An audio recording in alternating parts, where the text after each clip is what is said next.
Hello army, स्वागत है आप लोगों का मेरे इस यूट्यूब चैनल में और आज की स्टोरी में। आर्मी, आप लोगों से मैं एक बात कहना चाहती हूँ कि आने वाले टाइम में अगर मेरी स्टोरियाँ देर से अपलोड होती हैं तो प्लीज़ आप लोग वेट करें, क्योंकि मेरा फ़ोन ख़राब हो गया है और इस वजह से मुझे बहुत दिक्कत हो रही है। वैसे जब तक आप लोग इस वीडियो को देखेंगे तब तक शायद मेरा फ़ोन ठीक हो जाएगा, लेकिन फिर भी मैं आपको बता दे रही हूँ कि अगर स्टोरी अपलोड होने में टाइम लगता है तो आप लोग समझ जाइए कि मेरा फ़ोन ठीक नहीं हुआ है, क्योंकि बहुत सी चीज़ें उसमें थी मेरे फ़ोन में जो सब डिलीट हो गई हैं। उनको डाउनलोड करने में मुझे बहुत टाइम लगेगा, स्टोरी बनाने में टाइम लगेगा। इस वीडियो को मैं किसी और फ़ोन से एडिट कर रही हूँ और आज की जो वीडियो मैंने एडिट करी है मुझे उम्मीद है कि आप लोगों को पसंद आएगी।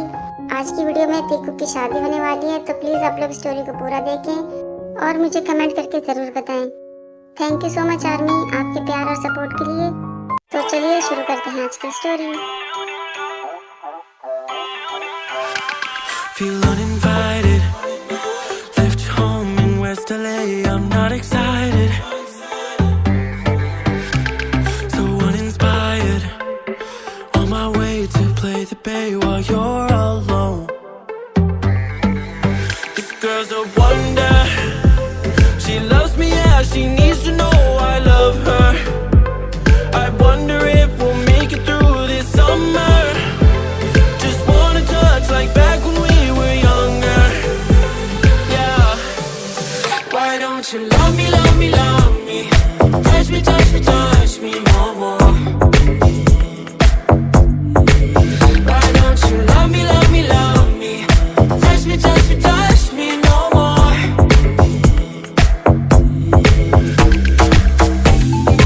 Love me, love me, love me, touch me, touch me, touch me. Love me, love me, love me, touch me, touch me, touch me. I'm so divided, starstruck, but hate has got some indecisive. I'm over fighting, I just can't wake up cold and sleep alone. This boy's some trouble, when he's around my problems seem like double. His stupid eyes put me on ice, so no, no.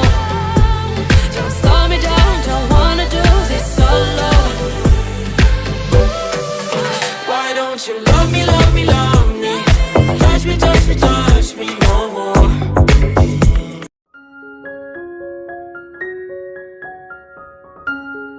Hello mister Kim, तुम इतनी देर से क्यों आए हो? आओ Jungkook, मैं तुम्हें इनसे मिलवाता हूँ। ये है मेरे ऑफिस के मैनेजर। हेलो, मेरा नाम है, तुम्हारा नाम जंगकुक है। तुमसे मिलकर बहुत अच्छा लगा। आपको मेरा नाम कैसे पता? वो मिस्टर किम तुम्हारे बारे में हमेशा बातें करते हैं और मैं सब कुछ जानता हूँ तुम दोनों के बारे में। ठीक है सर, तो अब मैं जा रहा हूँ, मेरे पास बहुत काम है। सैम, तुम बहुत मेहनत करते हो। मैंने तुमसे कहा था ना कि आज की छुट्टी कर लेना। नहीं सर, मैंने अगर छुट्टी कर ली तो आपको और दिक्कत हो जाएगी। वैसे ही आपके पास बहुत काम है। मेरी तरफ से आप दोनों को एक बार फिर से कॉन्ग्रेचुलेशंस। मैं उम्मीद करता हूँ कि आप दोनों हमेशा खुश रहेंगे। अब मैं चलता हूँ सर। क्या हुआ जंगकुक, तुम क्या सोच रहे हो? मुझे ये सैम कुछ अजीब सा लग रहा है। तुम शायद उससे पहली बार मिले हो ना, इसलिए तुम्हें ऐसा लग रहा है। जब तुम उससे बातें करोगे तो समझ जाओगे कि वो बहुत ही अच्छा इंसान है। बल्कि मैं तो ये कहूँगा कि तुम कभी कभार ऑफिस जाकर उसके साथ टाइम बिताया करो, तुम्हें भी कुछ सीखने को मिलेगा। वैसे तुम्हें देखकर मुझे ऐसा क्यों लग रहा है कि तुम भूल गए हो कि आज हमारी फर्स्ट नाइट है। चलो जल्दी से, हमें घर जाना है। क्या बात है जंगकुक, तुम कमरे में क्यों नहीं चल रहे?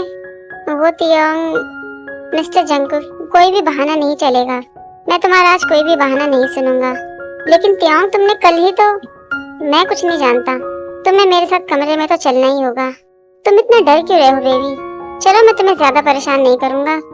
लेकिन तियोंग, जंगकुक, मैंने कहा ना नहीं, मैं आज कुछ नहीं सुनूंगा। आज हमारी फर्स्ट नाइट है, तो आज तो मैं तुम्हारी बिल्कुल भी नहीं सुनूंगा। मैं तुम्हारा कमरे में इंतजार कर रहा हूँ, जल्दी से अंदर आओ।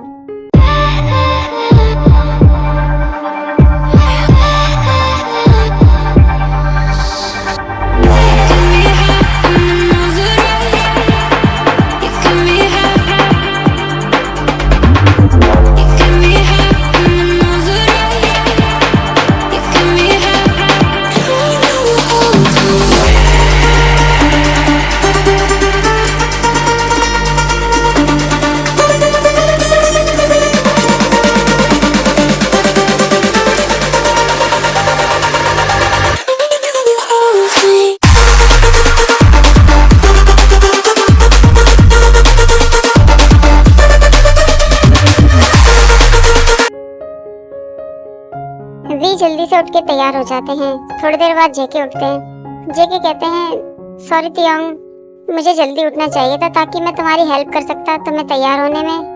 नहीं जंगकुक, मैंने तुम्हें जानबूझ के नहीं उठाया। मुझे पता है कि तुम बहुत थक गए हो। वैसे अगर तुम चाहते हो तो मैं छुट्टी कर सकता हूँ तुम्हारे लिए। बोलो क्या मैं करूँ छुट्टी आज? नहीं तियोंगी, तुम तो पहले से बहुत ज्यादा शरारती हो गए हो। तुम जाओ ऑफिस, मैं वैसे ही बहुत थका हुआ हूँ। हाँ ठीक है, तुम जाकर आराम करो, मैं तुमसे शाम को मिलता हूँ।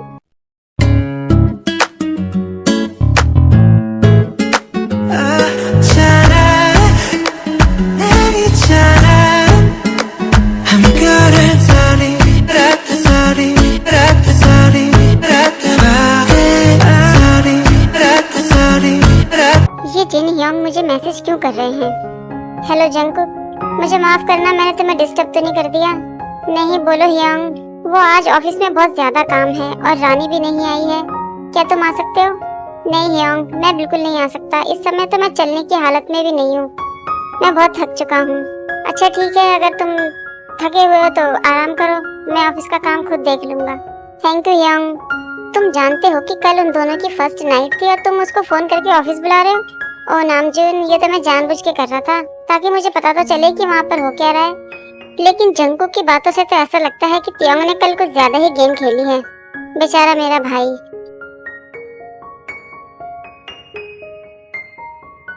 हेलो रानी, तुम यहाँ पर? वो जंगकुक, मैं ये फाइल देने के लिए आई थी, ये मिस्टर जिन ने दी है। आओ बैठो, मैं तुम्हारे लिए कुछ लाऊं? नहीं जंगकुक, बस मैं जा रही हूँ, मुझे ऑफिस में बहुत काम है। अच्छा मैंने दोपहर का खाना बना रखा है, क्या मैं तुम्हारे लिए पैक करके दे दूं? मैं तियोंग के लिए भी लेके जाने वाला हूँ ऑफिस। नहीं जंगकुक, मैं खाना खा लूंगी, तुम तियोंग के लिए लेके जाओ। तुम दोनों को एक साथ ऐसे देखकर मुझे बहुत खुशी हो रही है। हमेशा तुम दोनों ऐसे ही एक साथ खुश रहना। थैंक यू रानी, ये सब कुछ तुम्हारी वजह से भी हुआ है क्योंकि तुमने हमारा बहुत साथ निभाया है। थैंक यू रानी। ठीक है, मैं अब जा रही हूँ। उसके बाद जेके तियोंग के ऑफिस चले जाते हैं। मिस्टर किम, वैसे तो मैं ये बात आपसे कहना नहीं चाहता दोबारा, लेकिन मैं आपको याद दिला दूं कि आपके पास सिर्फ 1 साल का टाइम है। अगर आपने 1 साल के अंदर बच्चा पैदा नहीं किया तो ये सारी प्रॉपर्टी सरकार को चली जाएगी। वे सोचते हैं मैं तो इस बारे में भूल ही गया था। सैम की भी इसमें कोई गलती नहीं है, वो तो बेचारा मुझे बस याद दिला रहा है, अपना काम कर रहा है। लेकिन सैम, तुम तो जानते हो कि मेरा हस्बैंड है ना कि वाइफ, मैं बच्चा कैसे पैदा करूँगा? ये तो आपको पहले सोचना चाहिए था, जंगकुक से शादी करने से पहले। आपके डैड के एग्रीमेंट के हिसाब से आपको 1 साल के अंदर बच्चा पैदा करना ही होगा, वरना ये सारी प्रॉपर्टी सरकार को चली जाएगी और आपको कुछ भी नहीं मिलेगा। लेकिन ये सब कुछ मैं कैसे करूँगा सैम? तुम मेरी हेल्प करो ना। आपके पास बस 2 ही रास्ते हैं, या तो आप दूसरी शादी कर लीजिए और वो भी किसी औरत से, ताकि आप एक बच्चा पैदा कर सकें, या तो फिर सारी प्रॉपर्टी अपने हाथों से जाने दीजिए। जब इन दोनों के बीच में ये सारी बातें हो रही थी तभी वहाँ पर जंगकुक आ जाते हैं और दरवाजे के बाहर खड़े होकर वो सारी बातें सुन लेते हैं। जेके सुन के बड़े हैरान होते हैं, सोचते हैं तियोंग ने मुझे ये सब कुछ पहले क्यों नहीं बताया? क्या उसने जानबूझ के मुझे नहीं बताया? ये तो सच है कि मैं उसको बच्चा पैदा करके नहीं दे सकता। ये सब कुछ सुनने के बाद जेके तियोंग से मिले बिना ही वहाँ से चले जाते हैं। आई एम सॉरी सर, लेकिन आज के बाद मैं इस बारे में कोई भी बात नहीं करूँगा। कोई बात नहीं सैम, तुम्हें माफी मांगने की जरूरत नहीं है। मैं बस इतना चाहता हूँ कि ये बात जंगकुक को पता ना चले, क्योंकि मैं जंगकुक को परेशान होते हुए नहीं देख सकता। ओके सर, मैं अपने कमरे में जा रहा हूँ। वी सोचते हैं जंगकुक तो आज मेरे लिए लंच लेके आने वाला था, अभी तक आया क्यों नहीं? शायद वो थक गया होगा। कोई बात नहीं, उसको आराम करने देता हूँ। हे जंगकुक, तुम यहाँ अकेले क्या कर रहे हो? तियोंग कहाँ पर है? वो ह्योंग, क्या तुम दोनों अपने हनीमून पर नहीं गए? हमने तो अपना हनीमून घर में ही मना लिया है और तियोंग इस समय ऑफिस में है। ओह अच्छा, इसलिए तुम इतने उदास हो क्योंकि तुम अपने हनीमून पे नहीं जा सके? नहीं ह्योंग, ऐसी बात नहीं है। जंगकुक, तियोंग के लिए पहले से जिम्मेदारी और बढ़ गई है। वो जितना प्यार तुम्हें करता है उतना ही वो अपने काम से भी करता है। जेके सोचते हैं क्या मुझे हॉबी को सब कुछ बता देना चाहिए, जो कुछ भी मैंने अभी ऑफिस में सुना है। वैसे आप यहाँ क्या कर रहे हैं? मेरी तो आज छुट्टी थी, मैं बस एक्सरसाइज करने के लिए आया था। ओह अच्छा, तुम्हें उदास होने की जरूरत नहीं है जंगकुक। तियोंग जैसे ही फ्री होगा वो तुम्हें जरूर घुमाने के लिए लेके जाएगा। अब मैं चलता हूँ क्योंकि मुझे एयरपोर्ट जाना है जिमिन और शुगा को छोड़ने के लिए। वो दोनों आज कोरिया वापस जा रहे हैं। तभी जेके को अचानक से कुछ याद आता है। जेके चिल्लाते हैं हॉबी ह्योंग, लेकिन हॉबी नहीं सुनते और चले जाते हैं।